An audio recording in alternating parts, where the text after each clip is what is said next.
على مهلك يا عزيز.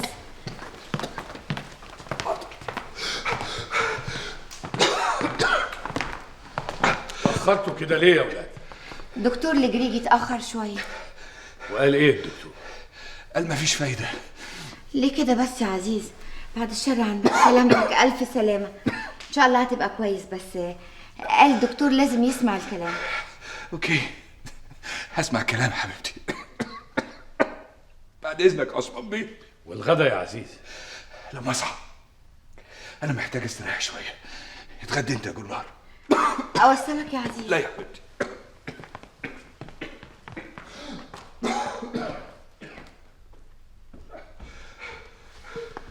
قال ايه الدكتور؟ الدكتور قال التحسن بطيء قوي يا عثمان. العلاج محتاج وقت عشان يجيب نتيجة. بس أنا شايفة إن عزيز صحته بتتأخر، وخصوصا بعد ما رجعنا من بره. اختي خدشيار كانت قالت لي ان عندهم في اسطنبول دكتور ممتاز. ما تسافروا.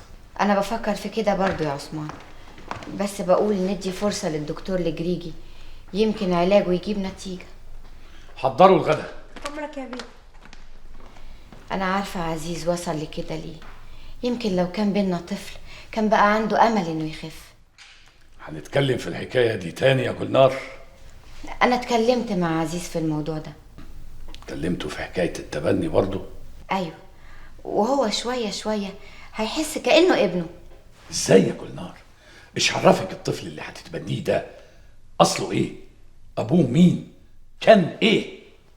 بيبان طبعا يا عثمان، وبعدين أنا سألت. شفتي وسألتي؟ أيوة، آخر مرة رحت فيها ملجأ الجمعية الخيرية في شبرا، شفت طفل ما شاء الله عليه، فعلا قلبي راح له خالص، حسيت كأنه ابني. للدرجة دي؟ أيوة يا عثمان، أنا دايما قلبي دليلي. قلبك طول عمره مطمع الناس فينا. نفسي يوم تفكري بعقلك. أنا مش متحمس للفكرة دي. وأنا مصممة. طب خلينا نتغدى دلوقتي ونتكلم في الحكاية دي بعدين.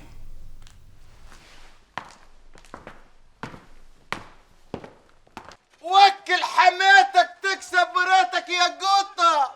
ايه نمت ولا ايه يا عم جاد؟ السوق هو اللي نام يا خلف. حمرا قطة. والحال بقى صعب يا عم جاد، ده حتى اصحابات الدكاكين متأخرين في دفع الأجرة. لولا الهانم جلنار كان البيت رادهم. ولا كان بعت لهم الفتوات زي ما كان بيعمل. هات كرسي يا ابني.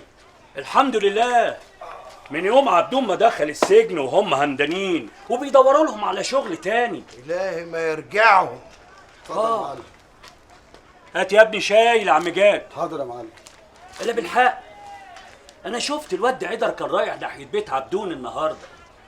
ده أول مرة يظهر من وقت عبدون ما دخل السجن بعد ما قتل انشراح.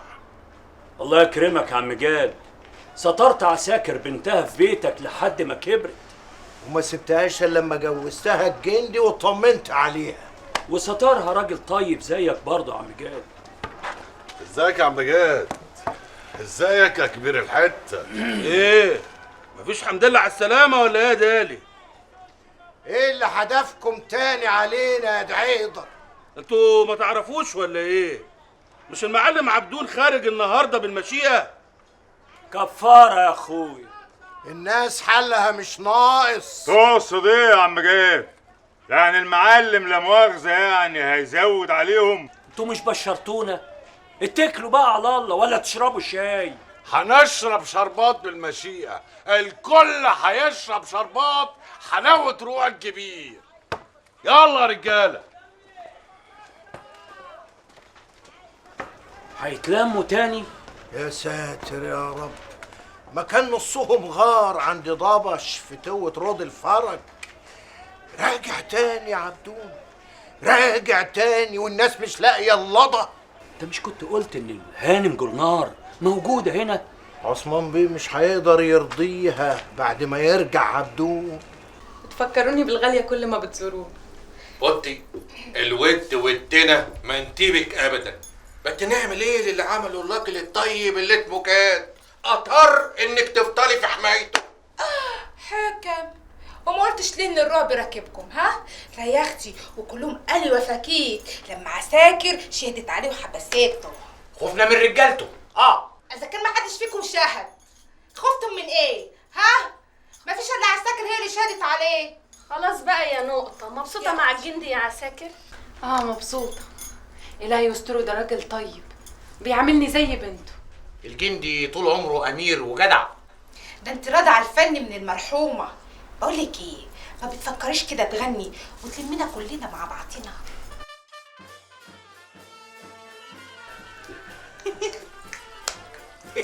ايه ده يا عساكر؟ انت عامله فرقه من ورانا هنا ولا ايه؟ الحق يا عساكر، عبدون خرج من السجن وبيزفوه بره. خرج؟ ايوه.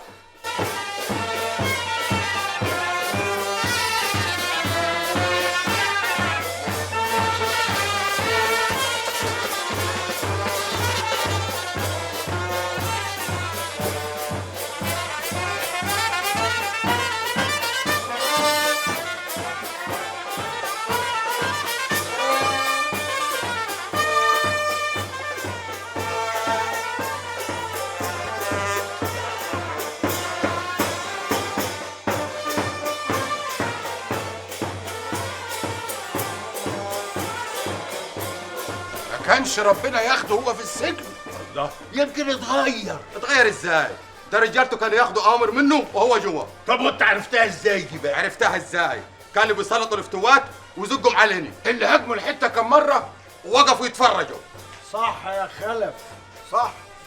عشان يقولوا ان عبدون لما دخل السجن الحاره ما لقتش اللي يحميها. وده بقى اللي هيقولوا لعثمان بيه علشان يطلوهم علينا تاني. طب والهانم؟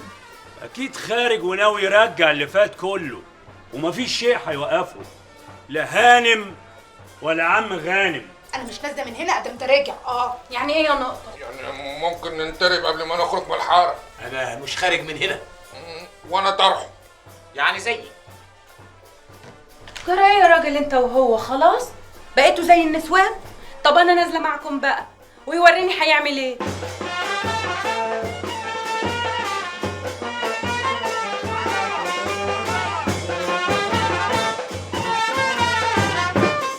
عندك انت وهو وهي، كله يجي يسلم على المعلم ويعمل الواجب.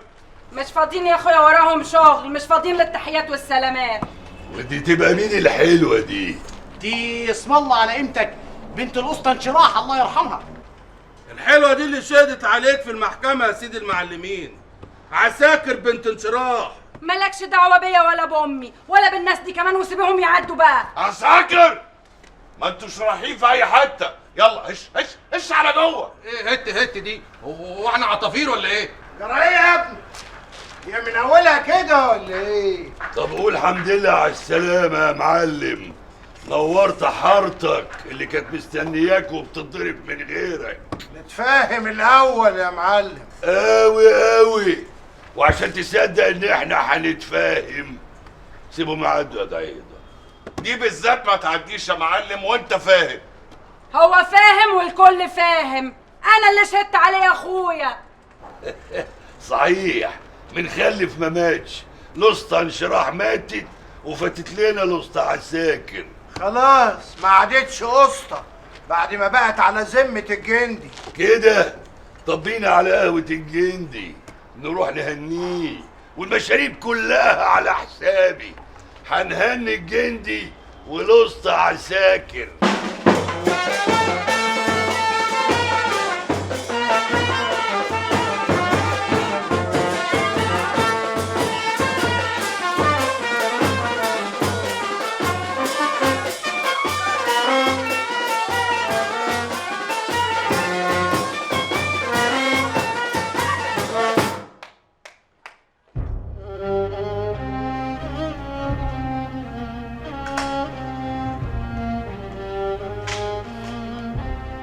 سيجارة؟ هترجع تاني يا عزيز بعد كل اللي شايفينه؟ معلش يا حبيبتي، استحملتيني كتير. يا حبيبي مفيش بينا الكلام ده، وبعدين انا بتكلم عشان مصلحتك. مش الدكتور منعك من السجاير من سنتين؟ يا ستي هتيجي من سيجارة. المهم هنعمل ايه في موضوع الولد؟ مش انت وافقت؟ طبعا. معقول هحرمك من التبني بعد ما حرمتك من الخلفة؟ ليه يا عزيز كده؟ ليه يا حبيبي الكلام ده؟ عشان خاطري ما تقساش على نفسك يا عزيز. المهم عثمان بيه شكله مش موافق. ملوش دعوة يا عثمان، الموضوع ما يخصوش، الموضوع يخصنا انا وانت وبس. عارفة يا جولنار، في الأول أنا ما كنتش موافق، لكن دلوقتي أنا متحمس جدا عشانك. ربنا يخليك لي يا حبيبي. خلاص انا هروح التكية اودي للشيخ الليسي والدراويش حاجتهم، وانا راجعة هعدي على الملجأ علشان اختار الولد اللي هنجيبه. اللي تشوفيه يا حبيبتي.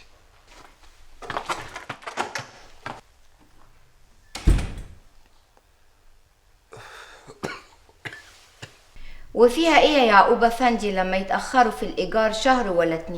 مش مصلحتهم استهانم انهم يتأخروا بدفع الإيجار ويدوا الفرصة لعبدون بعد ما خرج من السجن؟ هو عبدون خرج من السجن؟ خرج استهانم وشكله كده مش هيجيبها البر. طب خليه يوريني هيعمل ايه. من فضلك يا يعقوب افندي سوي حساب الإيجار من حساباتي عندك. تحت أمرك استهانم. تحية تحية. أوامرك يا هاني. حاجة الدراويش جاهزة؟ جاهزة حسب أوامر سيادتك. طب روحي انتي دلوقتي. حاضر. صباح الخير يا سيدنا الكبير. صباح الخير. سامعك تتناقش مع جولنار، في ايه؟ عبدون خرج من السجن. خرج؟ ايوه يا عثمان، ومش لازم يرجع لعمايله الحقيرة دي مرة تانية.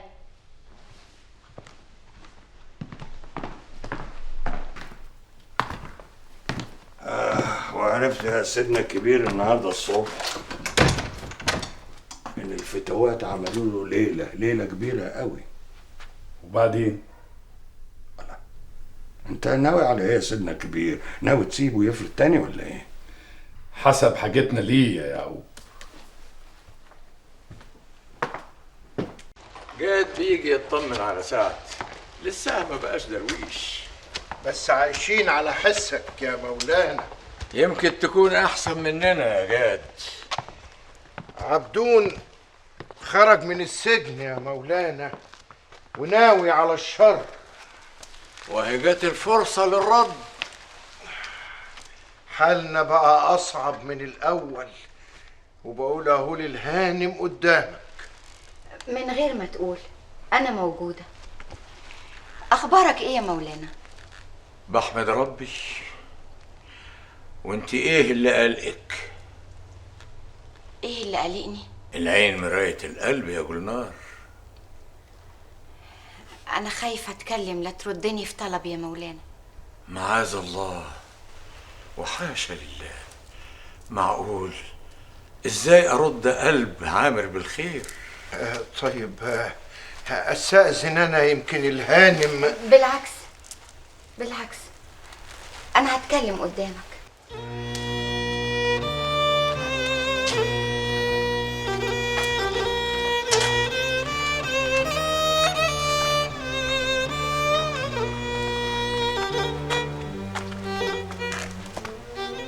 الست رايدة تاخد سعد معاها تتبناه، هتربيه هناك في السرايا عوض عن ابنها اللي ما جاش، ومش هتقول لأي حد إنه ابن حسن، هيفضل السر في قلبها.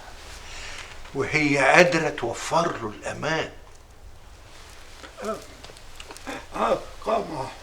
قمع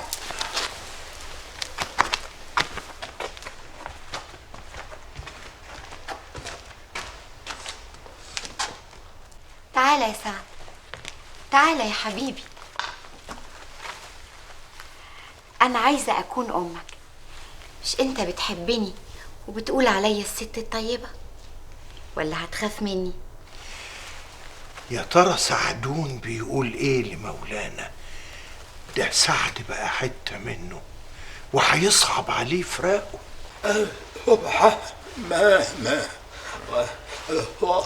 أنا أروح معاه. أبوه رايد ننفذ طلبها.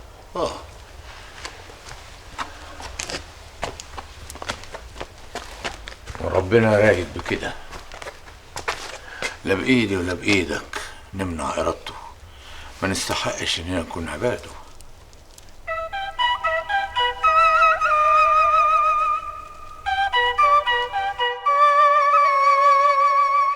التوب اللي وصيتي عليه هيجيني بكره بمشيئة الله وهيعجبك.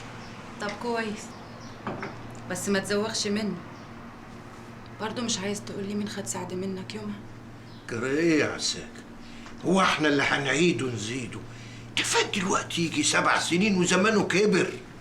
طب بس قولي، هو موجود قريب مننا؟ وده كله يهمك في ايه مدام انا طمنتك؟ برضه بتلوعني ومش عايز تخليني اطمن عليه بعينيا ليه؟ كل ده لمصلحته صدقيني. هتخاف عليه مني يا عم جاد؟ ده اخويا، ده انا لحد دلوقتي حاسه انه اخويا اللي ريحه امي فيه. دي ماتت فداه. انا حاسه ان حته من قلبي ضايعه من غيره. النبي يا عم جاد طمني وما تخافش. انا هبعت الليله العربيه تجيبه. الليله؟ ايوه يا عثمان، انت هترجع في كلامك تاني؟ انا ما كنتش متخيل انك هتجيبيه بالسرعه دي. خلاص رجعته. تمام يا سيدي.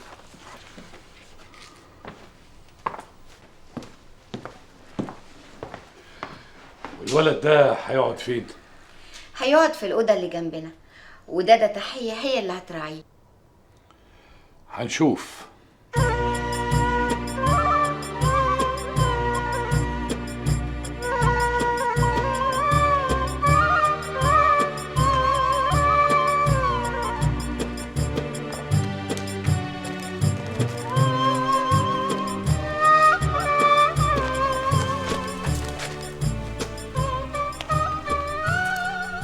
وبعدها لكم بقى ما في فراق الا وبعده لقى. المهم دلوقتي تسمعني كويس يا سعد. سامعك يا سيدنا. امسح دموعك الاول. ابويا يا سيدنا، مش رايد اسيب ابويا. بس ابوك رايد انك تخطيها، والخير يكون مطرح ما الاب يريد يا سعد.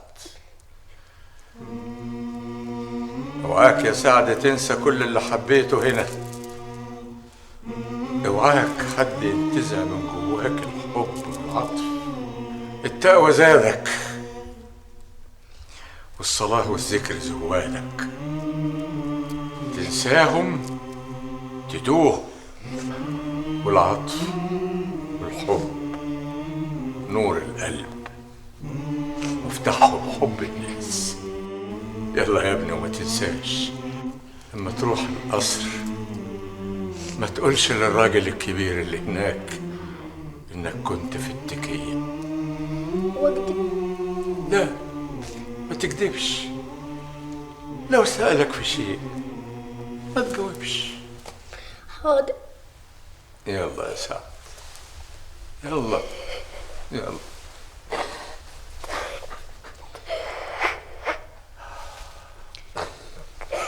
يلا يا سعد.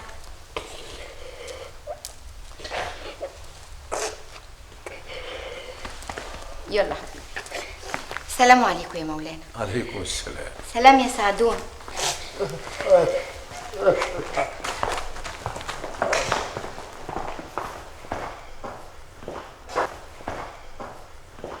خطوة قدر مكتوبة يا ابني، لكن ايه بعدها؟ هو العليم.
ايه رأيك في بيتنا بقى يا سعد؟ رحتي بنفسك عشان تجيبيه يا جولنار؟ ده خالك عثمان بيه. ايه المنظر ده؟ ازاي بتوع الملجأ مخرجينه بلبس الشحاتين ده؟ ده كلام برضو يا عثمان. تحية تحية. أمرك يا هاني. يلا خدي سعد علشان تحميه وتلبسيه الهدوم الجديدة. روح معاها يا حبيبي. حاضر يا هاني.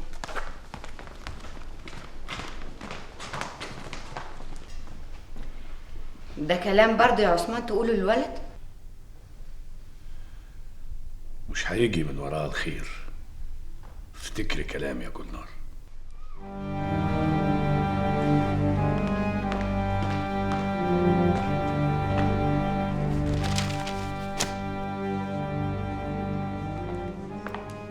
الله الله الله، ايه الجمال والحلاوة دي؟ شايفة يا تحية؟ ما كانش عايز يغير يا هاني. ليه يا حبيبي؟ انا متأكدة ان انت هتبقى مبسوط قوي معانا هنا. تعالى يا عزيز تعالى. يلا يا سعد سلم على بابا. انا يا سيدي اسلم عليك بنفسي. احنا مبسوطين قوي لوجودك معانا يا سعد. حد ينسى اسم ابنه يا عزيز؟ أنا مش ابنه. احنا من النهارده بقينا عيله واحده. انت اتعرفت على خالك عثمان وده بابا عزيز، وانت كمان عارفني. انا متاكده انك هتحبنا قوي قوي. رجعيني لمولانا الليسي. اهو على الحال ده من ساعة ما طلع معايا. ليه كده يا سعد؟ انت نسيت لما كنا بنقعد انا وانت عند مولانا الليسي؟ نسيت كلامنا سوا؟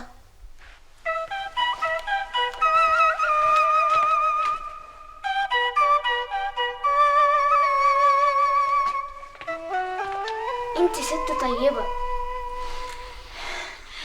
انت قلت ايه؟ سمعت يا عزيز؟ مش انا كنت مسميك الست الطيبة؟ علشان كده بقولك رجعيني لمولانا الليسي.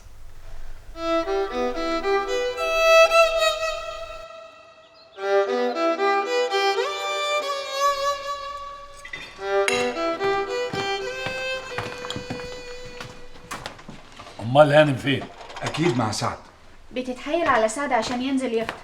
يعني ايه بتتحايل؟ هيتعب قلبها؟ جايبينه يفرحهم ولا يتعبهم؟ سعد جه يا عثمان اهو. اهلا اهلا. تعالى يا سعد. تعالى جنبي هنا يا حبيبي. ما نزلتش ليه؟ اهو نزل خلاص. اسمع يا سعد، اول ما يبلغوك ان الفطار جاهز تنزل على طول. طبقك اهو يا سعد. اتفضل. يلا تمسك الشوكه بايدك دي. ايوه برافو. سكينه كمان بايدك دي. اهدى، دوشتنا. ما حصلش حاجه يا عثمان، حصل خير. خلاص يا سعد، كل مرة هتعيط كده. يعقوب جه؟ منتظر جنابك في الجنينة. حاجة تقرف. بس يا سعد انت شاطر خالص. بص انا هعمل لك ساندوتش وهناكله وهيبقى جميل قوي. برافو برافو برافو. يلا يلا كمان. هوبا برافو. شطور. يلا وريني هتاكل ازاي من غير عياط بقى.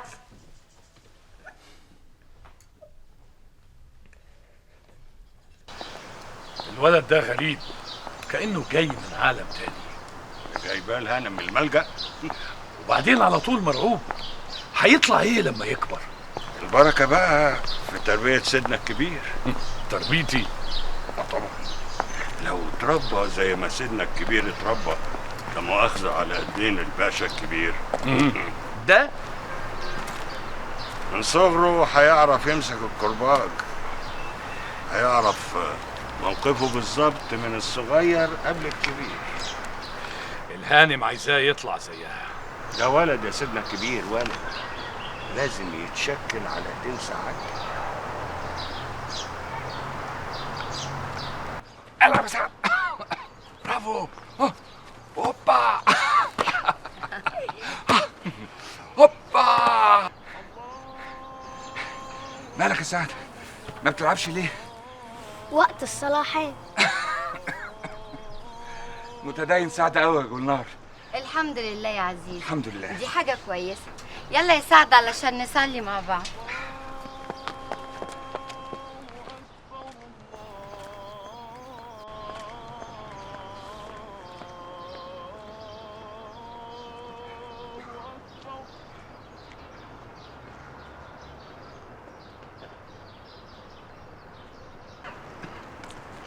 السلام عليكم.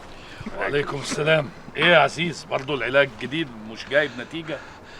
والله يا عثمان بيه انا بفكر في الدكتور بتاع اسطنبول، جولنار قالت لي عليه.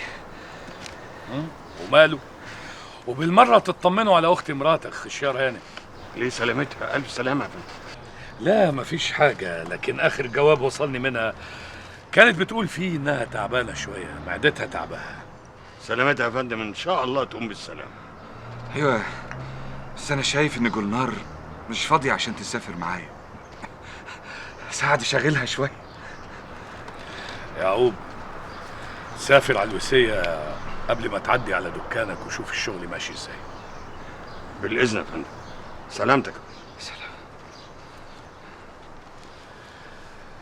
انا قلقان من الولد ده يا عزيز.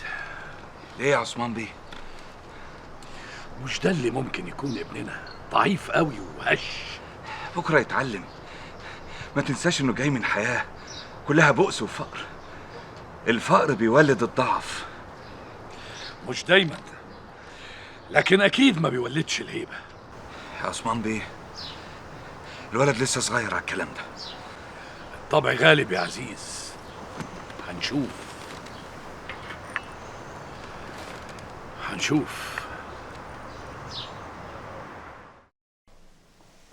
كش.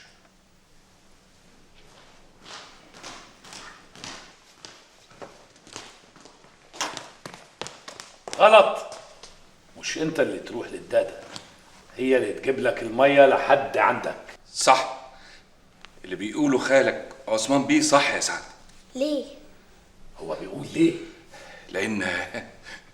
لان ده شغلها يا حبيبي. بس هي اكبر مني، لازم انا اخد منها. يا سلام، هو الولد هيعلمنا ولا ايه؟ اشرب يا حبيبي، الهنا والشفا. جزاك الله خيرا. هنيا هنيا يا سعد. هو متربي في كتاب. وفيها ايه يا عثمان؟ الولد اسلوبه حلو وكلامه كويس حتى مع الداده. هيساوي بينه وبينها. كلنا ولاد 9 يا عثمان. في النهايه بعد اذنكم مش هقدر اكمل، هطلع استريح شويه.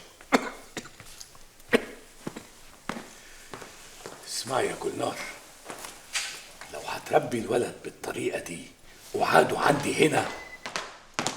مدرس البيه الصغير وصل يا هاني. يلا يا سعد على الدرس.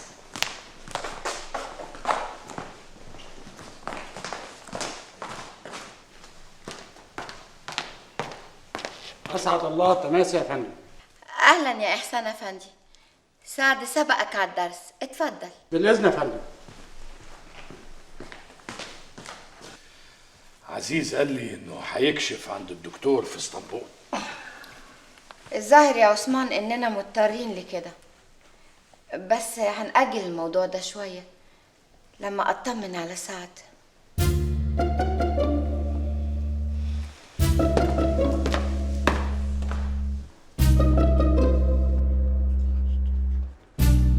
لما اكلمك ترد عليا يا يعقوب، مش زي اخر مره تقوم وتسيبني زي ما اكون حرامي ولا جربان خايف تتعدي منه. ما تخش في الموضوع على طول يا عبدون، بطل رغي ورقت وعجن. عايز ايه؟ ما انا بقى مش هفضل قاعد كده زي خيبتها، والبيت بتاعك لازم يفهم كده. ما تشتغل يا اخويا، حد حيشك. اشتغل ايه؟ اشتغل عندك؟ هو انت يعني لا ترتكب مصايب وجرايم، يا اما تقعد تهري وتنكد في نفسك وتقرفني انا وسيدنا الكبير؟ الله، خلاص استغنيت وخلاص. وماله، سيبونا بقى نشوف حالنا.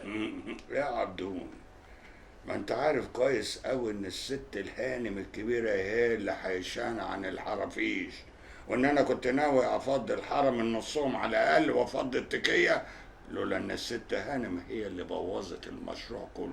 وانا كمان وقفت لك فيها، ما انت كنت ناولنا يا يعقوب. ما انت عيبك انك متسرع متهور. روق كده وايه؟ ايه ده يا عبدون؟ هنرتب المسألة سوا انا وانت، بس اصبر. لحد امتى؟ هقولك لما يجي وقتها، هقولك. نسيتني. ده سيدنا الكبير كان قال لي ابقى اديك قرشين كده، عايزهم ولا نخليهم لوقت تاني؟ وساكت ليه؟ طلع.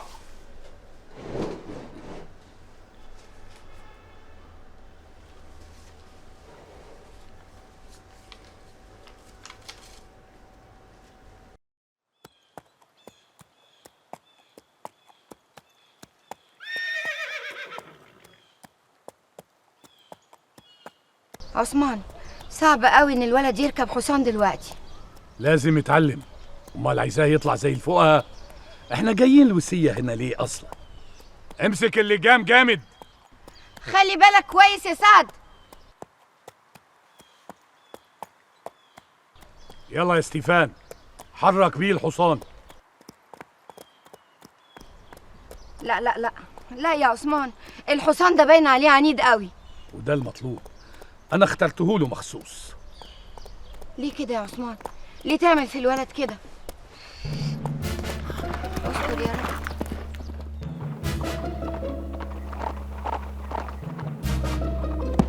سعد حبيبي،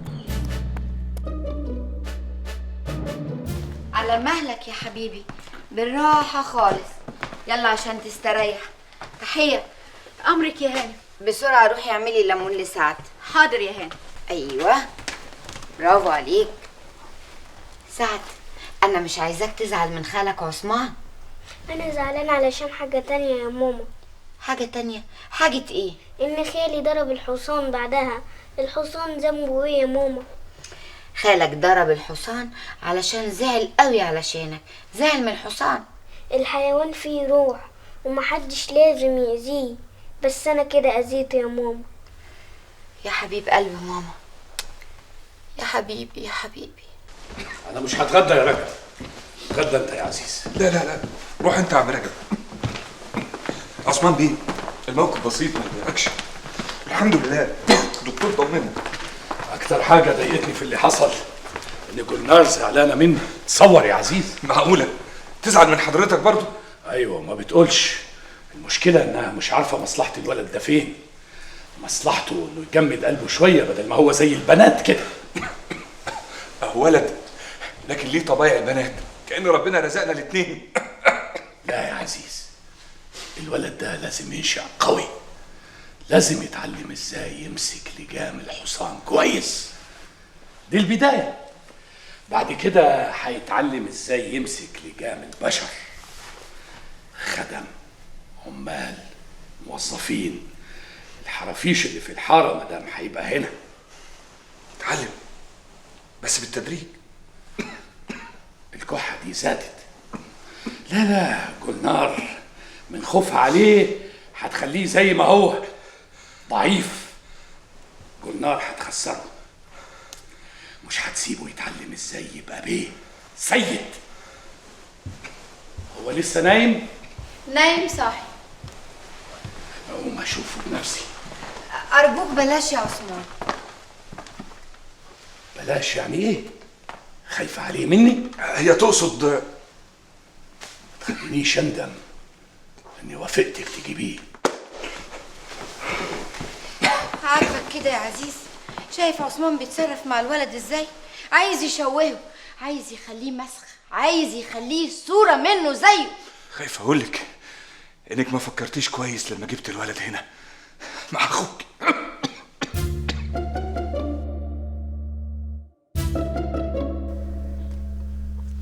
متشكر يا دادا. العفو يا حبيبي.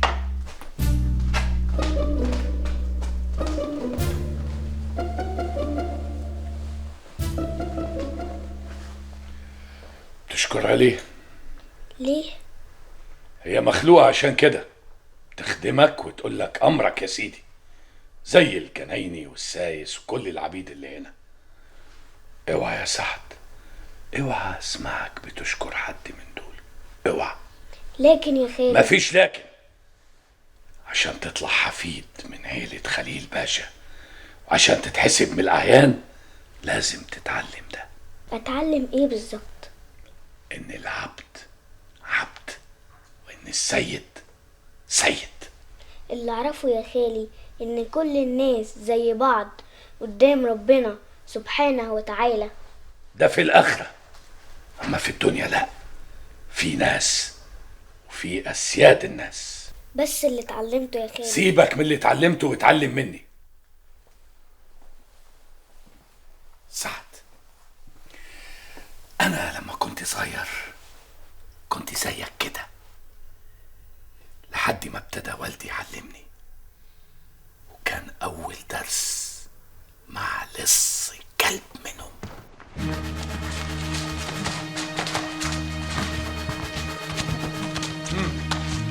يلا ولاد عثمان، خود سيخ من نار، اكوي ظاهر خادم هاكير، سرق غذاءات من مطبخات. يلا ولد. بعضك يا جلال البيت، آخر مرة والله، لو عملت تاني موتني. اخرس هذا بسيس. يلا عثمان، خود سيخ اكوي ظاهر خادم هاكير. اكوي ظاهر خادم وإلا اكوي ظاهر انت في سيخة.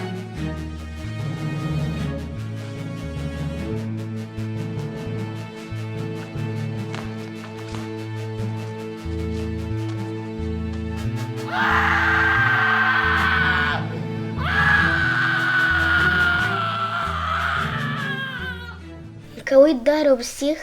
ايوه، هو وكل اللي بيغلط او بنشتبه انه سرق كنت بعمل معاه كده.